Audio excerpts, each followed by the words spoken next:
Ate peaches as a child, gorged flesh on cracked lips, sucked pulp dry, placed withered stones to ear, listened to their shape and song, nurtured pith beneath blunt fingernails, bore honey rust in the autumn sun, sunk arms into soil, tilled and ploughed, changed my shape and sound, sung songs to dormant roots and birds of rose queens and paper-thin floats on the black skies and cloud, tore memories from the ground like weeds, wore finest dock gloves when family visited, spoke in tongues and expletives, spun dead tree branches during the night, plaited them, wore the bark against my skin like armour, avoided my neighbours during the day, wove a crown of lilies and rose petals, set in the dying afternoon light, and bore pomegranates against my breasts, let them fall in September, found only twin husks and ash, sang to my mother and went mad,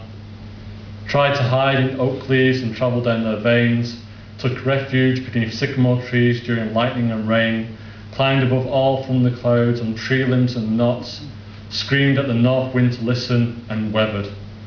took refuge in old age and madness, camped out beneath the falling stars and the tarpaulin with holes in, told all that I created fire and invented the wheel. In the end, grew tomatoes in the heat, peeled the skin of each and made a hammock.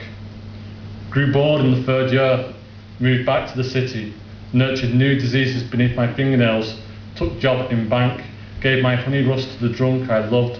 wanted to plant grapes for him in the yard, wanted to let him drink me dry, bore him a child made of fall leaves and grapeseed,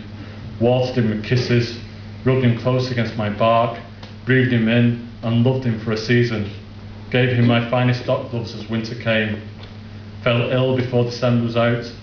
armour peeled and split, shards of bark dug into my skin, exposed the paper-thin peach flesh beneath, spoke between fevers, traced canals in my eyes, took to the sea in my bed and mounted waves, saw seagulls on the final day, gathered around the mast, tasted the sea salt on them. They brought me peaches for my cracking lips, felt the juices on my tongue and laughed, ate peaches as a child, placed their stones against my ear and listened to their secrets.